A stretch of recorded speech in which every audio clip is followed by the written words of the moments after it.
with the end of Elizabeth Warren's presidential bid, the role gender and sexism played in her demise is getting a hard look from the press, which might have some explaining to do itself. Adam has more. Speaking to reporters outside her home in Cambridge, Elizabeth Warren said this when she was asked if gender impacted her campaign. That is the trap question for every woman.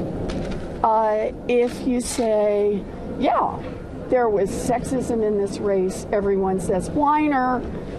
And if you say, no, there was no sexism, about a bazillion women think, what planet do you live on? And now a growing cross-section of the media agrees that Warren was treated unfairly. Question is, does the media itself have some explaining to do?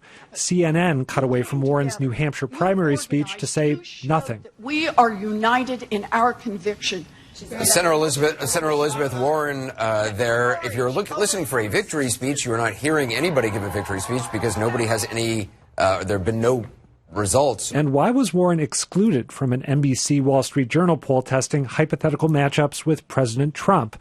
This comment from MSNBC's Donnie Deutsch hasn't aged well either. There's a certain stridentness to her that, do we want to invite her in to our bedrooms and our living rooms every day for 4 years? For the record, Deutsch said that was about Warren being Warren, not being a woman.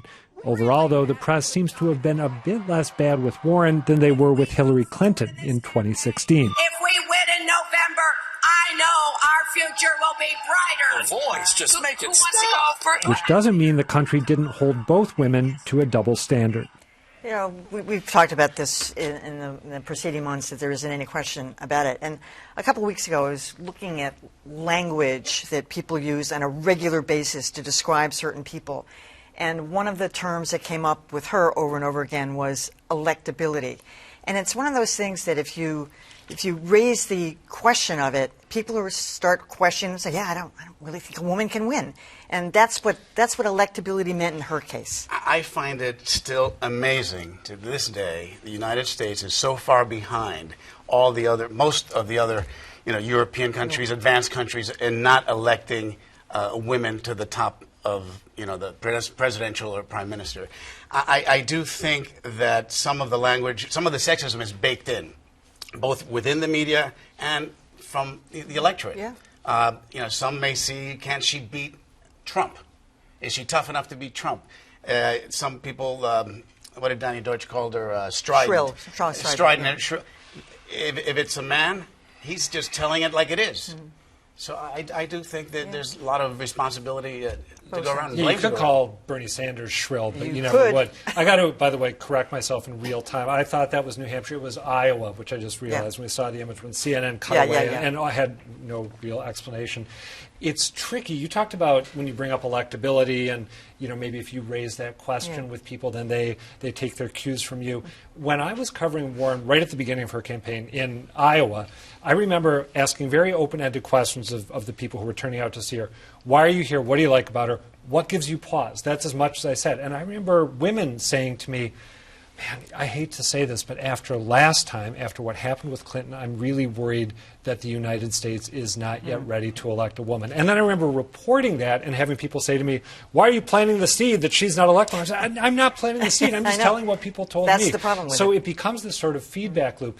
That being said, there are times that you know exactly what's going on, and I think Donnie Deutsch is an example of that. Look, I think there is certainly unconscious bias happening among political reporters, and you can see it, and this is not specific to how her race played out, but when someone is talking about a male candidate, they'll overlook things like, they've got rumpled hair, or their shirt is all. You almost look at it as kind of, or the way you describe it, it's endearing. Look right? at Bernie Sanders. Right, exactly. And then a woman comes out, and if they look the same way, now it's written in such a way that there must be something wrong with her or with the campaign. So I do think that unconscious bias does play a role in how female candidates are covered.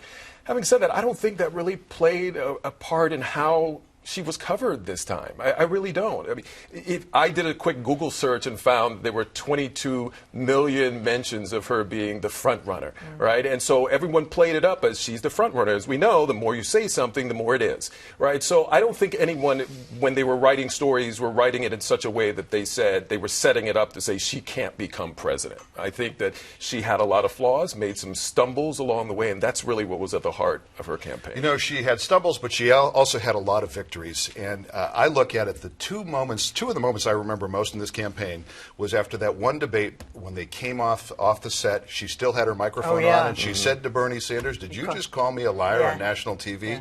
And she absolutely skewered Michael Bloomberg. Do I think there's baked-in sexism? I think that you used the right term. I think that it is baked in. But when you start using words like, likability, she's not likable enough, or she's too shrill, and whatever other stupid word you're going to use, I mean, no. I think in the end she just was not successful because she was too progressive. And I think in part the Native American thing and her trust factor, and I think even then there's a little sexism baked into that as well. I think that followed her to the end. But I thought generally she was a genuine, authentic candidate, despite what anybody would say. When I was beating the bushes looking for examples of really overt sexist coverage, I saw some criticisms raised about headlines, columns, where I found myself thinking, is this really an example of sexism? Case in point, I think it was a New Yorker article, or a New York magazine, can't remember which. Someone was, a commentator online was taking issue with the fact that the headline was, "Can Elizabeth Warren win it all?" To my mind, that's a very standard issue headline that you could run for any candidate. Also, I saw coverage of her. You don't think, really? You don't think someone could run interesting? No. Why not? Because why single her out? They single her out because she's a woman. Well, at the time she was the front runner. She was a front runner until she wasn't. Yeah. And then the coverage was a little bit different. She got less coverage. Right. Raising that question, I don't think there's sexism in that. We would ask that about anyone who hasn't been at that level before. If someone hasn't been, vice president, or they haven't been, I don't think you would have asked that of Joe Biden. Yeah, that's what I thought too, but of course I'm like you, one of the four men. We have four. I was just going to say we have four guys sitting here. I'm listening to Emily on this one. Okay, thanks. Okay, you win. All right, well.